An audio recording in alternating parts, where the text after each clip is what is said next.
ಬಿಡಿಸಿದನು. ಯೆಶಾಯ ಬರೆದ 55:2 ನೋಡುವಾಗ, ನನ್ನನ್ನು ತೊರೆದು ಮನಸ್ಸು ಬಂದು ಹಾಗೆ ದುರ್ಮಾರ್ಗದಲ್ಲಿ ನಡೆಯುವ ಜನರನ್ನು ನಾನು ದಿನವೆಲ್ಲ ಕೈ ಚಾಚಿ ಕರೆದರೆ ಎಂಬುದಾಗಿ. ಆತನು ನನ್ನನ್ನ ನಿನ್ನನ್ನ ಆತನು ಕೈ ಚಾಚಿ ಕರೀತಾ ಇದ್ದಾನೆ. ಮಗನೇ ಮಗಳೇ, ನೀನು ನನ್ನ ಸನ್ನಿಧಾನದಲ್ಲಿ ಬಾರದೆ ಇರ್ತಕ್ಕಂಥ ದಿನಗಳು ಎಷ್ಟೋ ಆಗಿವೆ. ನೀನು ನನ್ನ ಸನ್ನಿಧಾನದಲ್ಲಿ ಬಾ ಎಂಬುದಾಗಿ ಆತನು ಕೈ ಚಾಚಿ ಕರೆಯುವಾಗ ನೀನು ಆತನ ಸನ್ನಿಧಾನದಲ್ಲಿ ಆತನನ್ನ ತೊರೆದು ಹೋಗ್ತಾ ಇದ್ದಾರೆ. ಮನಸ್ಸು ಬಂದ ಹಾಗೆ ಜೀವಿಸ್ತಾ ಇದೆಯಾ? ದುರ್ಮಾರ್ಗದಲ್ಲಿ ನಡೀತಾ ಇದ್ದಾರೆ. ಆತನು ನಿನಗಾಗಿ ದಿನವೆಲ್ಲ ಕೈ ಚಾಚಿ ಕರೀತಾ ಇದೆ. ಆ ಕೈ ಚಾಚಿ ಕರೆದಂತಹ ಕೈಗಳಿಗೆ ಆ ಒಂದು ದಿನದಲ್ಲಿ ಆತನು ಮೊಳೆಗಳಿಂದ ಹೊಡಿಸಲ್ಪಟ್ಟನು. ಆ ಒಂದು ದಿನಗಳಲ್ಲಿ ಆತನ ಕೈಗಳಿಗೆ ಮೊಳೆಗಳಿಂದ ಹೊಡಿದ.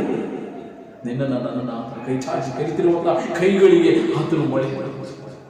ವಿಮೋಚನೆ ಕಾಂಡ 6:6 ಹೋಗುವಾಗ, ಐಗುಪ್ತರು ನಿಮ್ಮಿಂದ ಮಾಡಿಸುವ ಬೆಟ್ಟಿ ಕೆಲಸಗಳನ್ನು ನಾನು ತಪ್ಪಿಸಿ ಅವರಲ್ಲಿ ನಿಮಗಿರುವ ದಾಸತ್ವವನ್ನು ತೊಲಗಿಸಿ ನನ್ನ ಕೈ ಚಾಚಿ ಅವರಿಗೆ ಮಹಾ ಶಿಕ್ಷೆಗಳನ್ನು ವಿಧಿಸಿ ನಿಮ್ಮನ್ನು ರಕ್ಷಿಸುತ್ತೇನೆ.